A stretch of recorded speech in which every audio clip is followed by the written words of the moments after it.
Hello, team! Welcome to another day of interactive read aloud with me, Mr. Nguyen.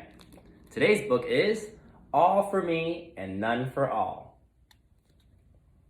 a book written by Helen Lester and illustrated by Lynn Munsinger. Let's get started. All for me and none for all.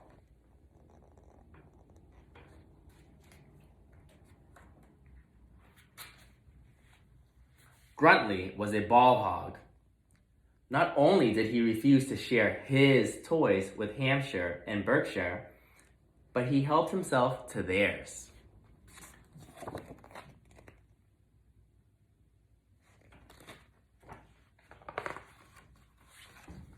Gruntley grabbed Yorkie's shoes, even though he already had far more shoes than feet.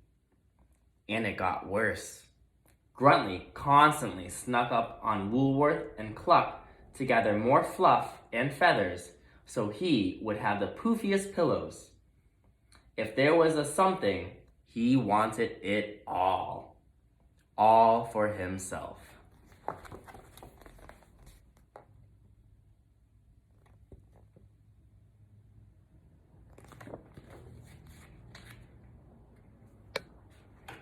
What a hog, snorted Hampshire, Berkshire, and Yorkie.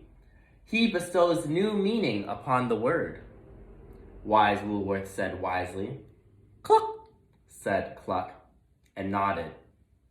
She was a chicken of few words. Clearly, Gruntley's companions were fed up with his greediness.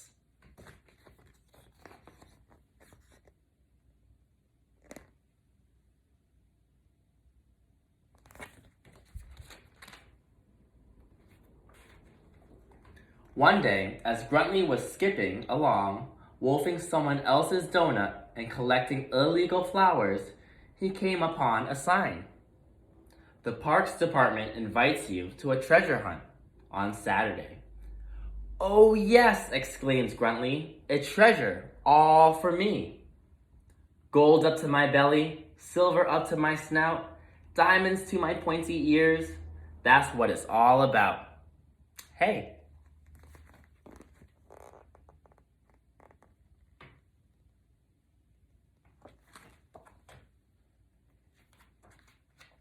When Saturday came, Gruntley was ready for action.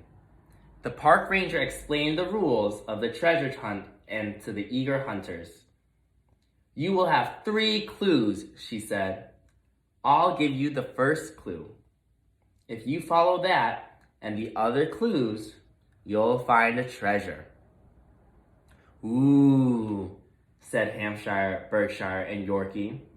A stupendously superb opportunity, observed wise Woolworth. Cluck, agreed Cluck. And over at the starting line, yes, hissed Gruntley. I'm going to be number 1 and get all the treasure. All for me and none for all.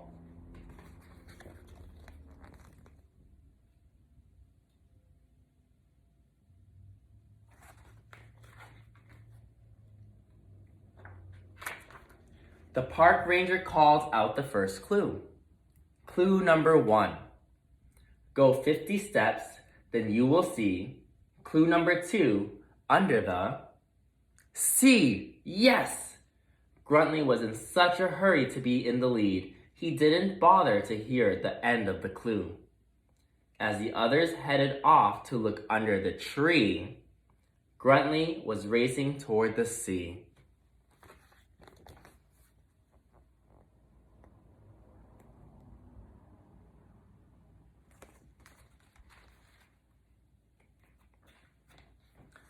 Gruntley did not get far.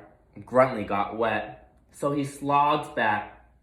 As he passed the tree, the second clue, which the other hunters had left behind, flew right into his hand. Clue number 2. To find the next clue and make your heart sing, go to the playground, look under the... Again, greedy Gruntley was so eager to be number 1, he skipped the last word. I've got it, he snorted. Wing. Look under the wing.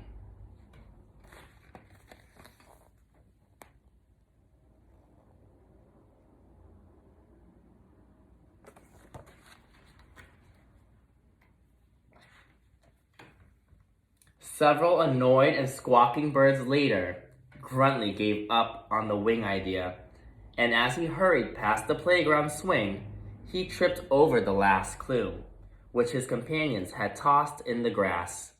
Clue number 3. To find your own treasure, turn left at the frog, and there it will be, under a... I know, cried Gruntly. Under a hog.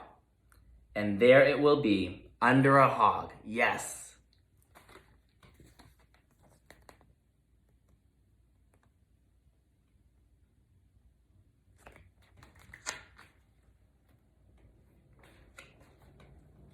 Gruntly galloped on, zoomed left at the frog, and screeched to a halt. He was surprised to find his companions already sitting on a log.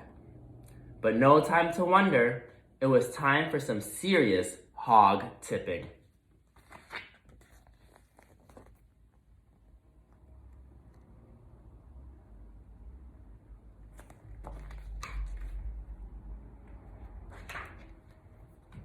Pardon me. Move it, please. Sorry, Woolworth. Didn't mean you. Scoozy. When both the hogs had been tipped, with absolutely no treasure beneath them, Gruntly paused and blinked. How could this be? No gold? No silver? No diamonds?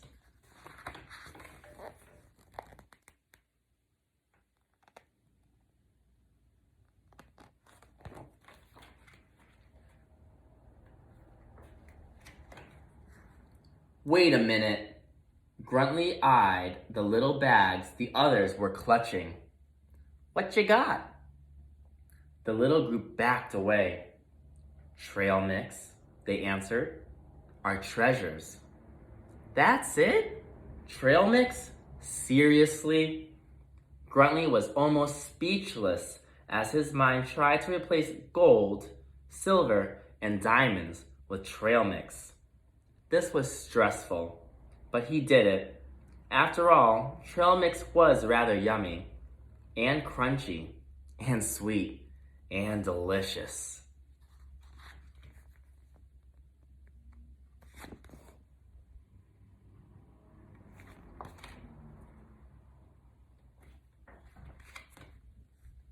I don't suppose there might be some left for me. All for me? Gruntly's fellow hunters, fearing that he might grab at any moment, gripped their little bags so tightly they crackled. Then Cluck, the chicken of few words, strutted forward. She looked Gruntly in the eye and said, Cluck!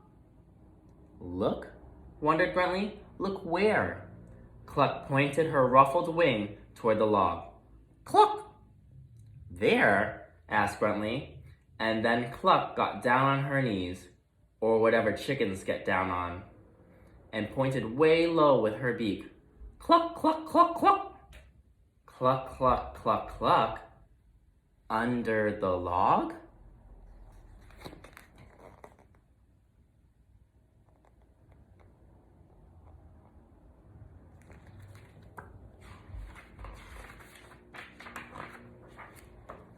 Oh, now Gruntly got it. Without even waiting as Cluck clucked, you betcha.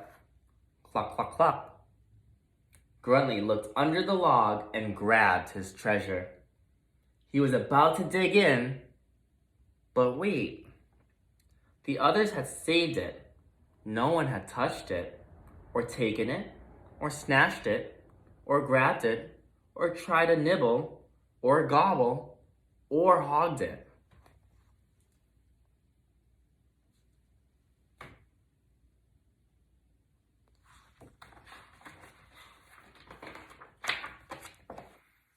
Gruntly was so moved by his companion's kindness and honesty, there was only one thing to do.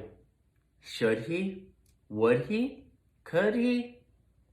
Cluck, cluck, wondered Cluck.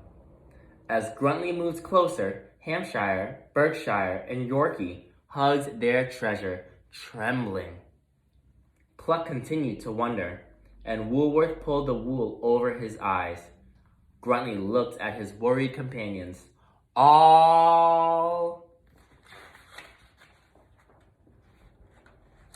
The little group took a deep breath. Gruntley just smiled.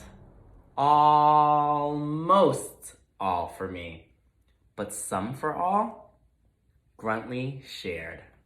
The end. Goodbye, team. Have an awesome rest of the day. See you soon.